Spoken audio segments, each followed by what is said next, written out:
मैं सच्चाई के लिए कभी माफी नहीं मांगूंगा, मर जाऊंगा मगर माफी नहीं मांगूंगा, और ना कोई कांग्रेस वाला माफी मांगेगा। जब हाकिम की सनक की वजह से आप लाइनों में लग करके अपने पैसे बदलवाने के लिए बैंकों के साथियों से विनती कर रहे थे, चरौरी मिन्नत कर रहे थे, तब सबसे बड़ी आवाज बन के कौन बोल रहा था? राहुल गांधी। नतीजा क्या निकला? उनकी एसपीजी सुरक्षा वापस ले ली गई। याद करिए, जब गब्बर सिंह टैक्स लगा करके छोटे व्यापारियों को बर्बाद करने का सपना पाला था इस सरकार ने, तो सबसे मजबूत आवाज बन के कौन बोल रहा था? राहुल गांधी। नतीजा क्या निकला? हजारों करोड़ रुपए खर्च करके उनके पीछे ट्रोल आर्मी लगा दी गई। उनकी इमेज खराब करने के लिए जितने तरीके अपना सकती थी भारतीय जनता पार्टी, उसने अपनाया। याद करिए कि जब राफेल के मुद्दे पर, राफेल में हुई लूट के खिलाफ एक अकेला शख्स पूरे देश में खड़ा होकर के चौकीदार से पूछ रहा था कि आपकी चौकीदारी का सवाल है, बताइए सच्चाई क्या है। तब उनके पीछे 55 घंटे उन्हें ईडी के ऑफिस में बिठा करके पूछताछ की गई। कहा गया है, सुना गया है, कोई न बोले। कहा गया है, सुना गया है, कोई न बोले। ज़बां दराजों को मशवरा है, कोई न बोले। अजीब लुकनत पसंद हाकिम से वास्ता है, अजीब लुकनत पसंद हाकिम से वास्ता है। जो चाहता है, जो सोचता है, कोई न बोले। हमारी दाईं तरफ इस सदी का सबसे बड़ा फकीर सोया हुआ है। मैं उनकी समाधि से बिल्कुल करीब खड़ा होकर के संकल्प सत्याग्रह में मेरी आंखों के सामने तपती दोपहरी में बड़ी तादाद में मौजूद कांग्रेस पार्टी के सिपाहियों को सलाम करता हूं।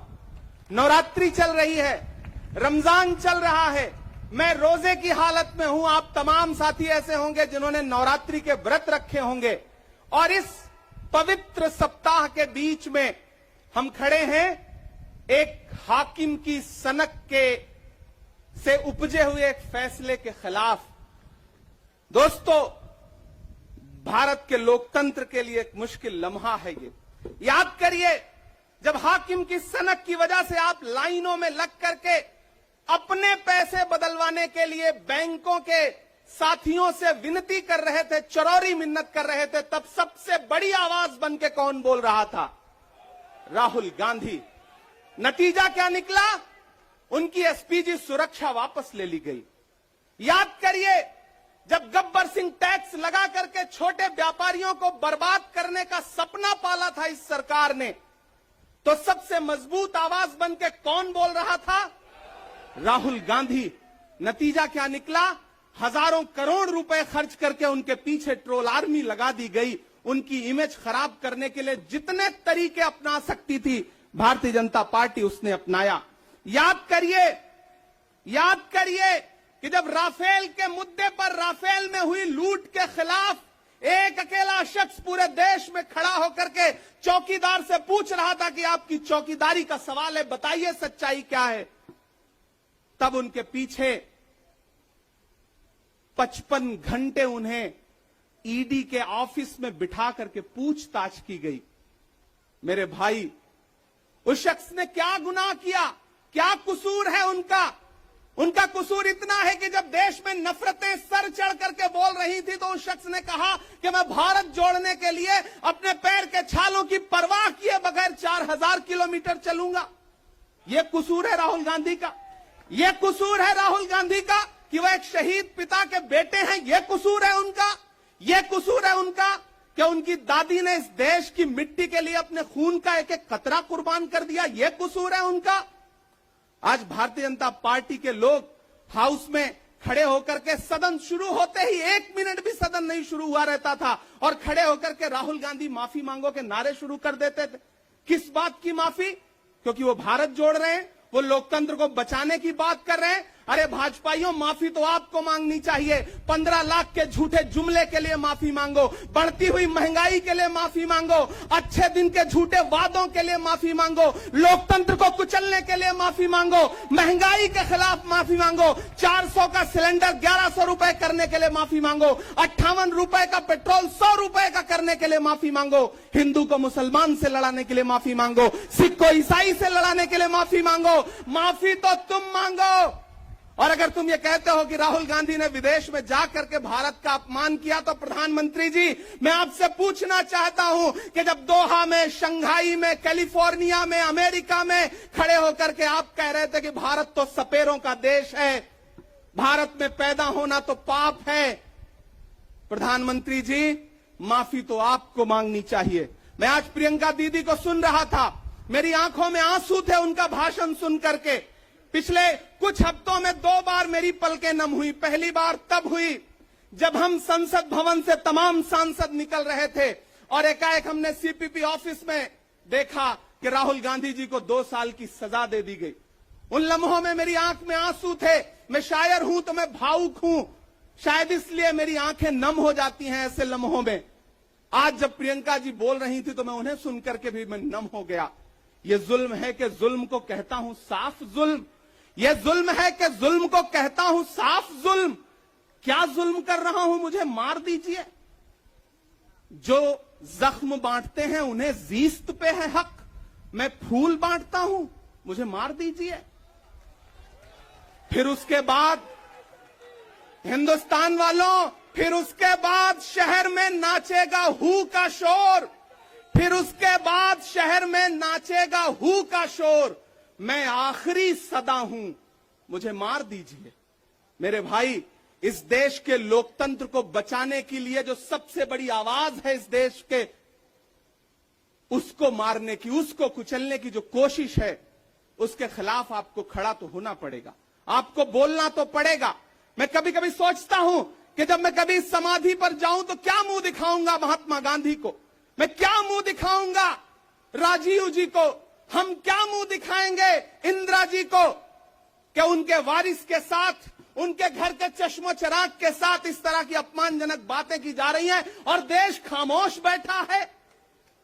सवाल आपसे है, सवाल यहां बैठे हुए लोगों से नहीं है, सवाल आपसे है जो आप कांग्रेस की मोहब्बत में यहां आए हुए। मैं आपको सलाम करता हूं, मैं जानता हूं आप राहुल गांधी जी से मोहब्बत करते हैं, कांग्रेस पार्टी से मोहब्बत करते हैं, प्रियंका दीदी के सम्मान में आए हुए हैं, खड़गे साहब के सम्मान में आए हुए हैं, मैं जानता हूं। वरना इस तपती दोपहरी में व्रत रख के, रोजा रख करके कौन परेशान होने के लिए आता। आपको मोहब्बत है पार्टी से, लेकिन नया पाने की चाहत में पुराना छूट जाता है। तुझे अपनाऊं तो मुझसे जमाना रूठ जाता है। मोहब्बत पढ़ने लिखने में बहुत आसान है, लेकिन मोहब्बत को निभाने में पसीना छूट जाता है। मैं जानता हूं कि आप पसीने के बीच भी, आप तपती दोपहरी के बीच भी यहां बैठे हैं। क्यों?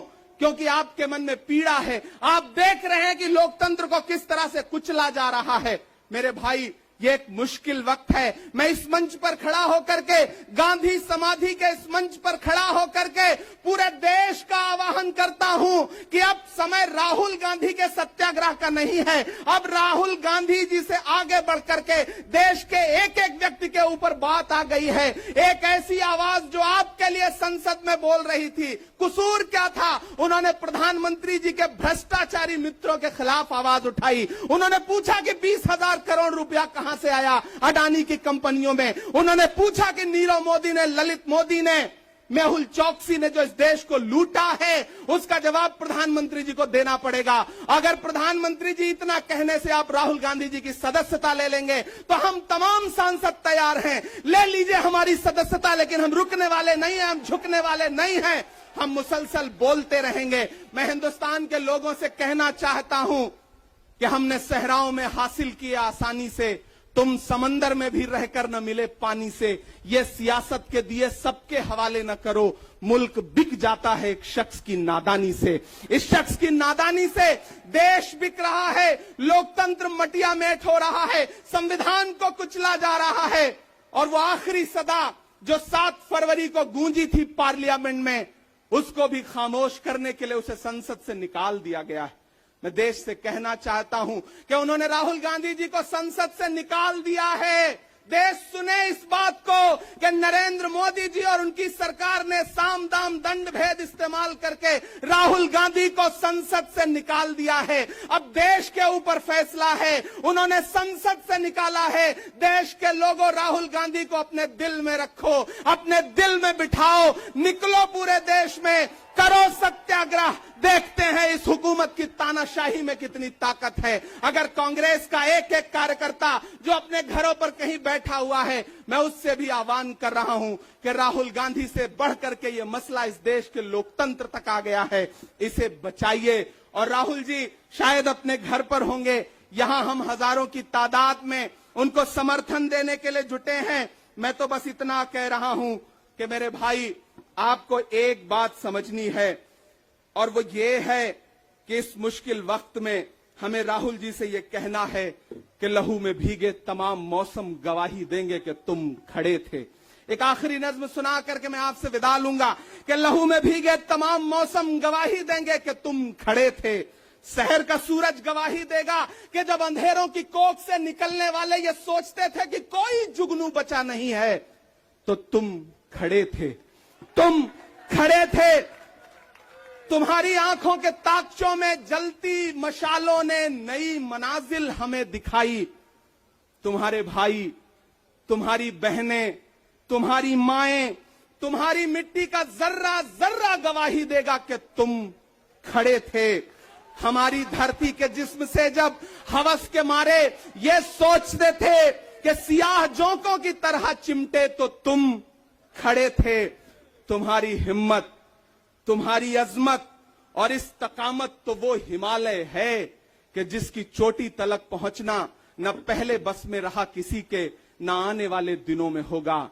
सो आने वाली तमाम नस्लें गवाही देंगी कि तुम खड़े थे, कि तुम खड़े थे।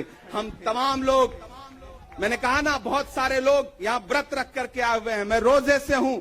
हम तमाम लोग इस देश के लोकतंत्र को बचाने के लिए राहुल गांधी जी के साथ अलग-अलग खड़े हैं, खड़े रहेंगे और एक एक सांस तक उनके साथ खड़े रहेंगे। ये हमारा राहुल गांधी जी से वादा है। जिसे खौफ नहीं है मुरझाने का, हम उस गुल के साथ खड़े हैं। कैसा भी दौर आए, लेकिन हम राहुल के साथ खड़े हैं। कल भी खुलकर साथ खड़े थे, आज भी खुलकर साथ खड़े हैं। कैसा भी दौर आए, लेकिन हम राहुल के साथ खड़े हैं। शुक्रिया।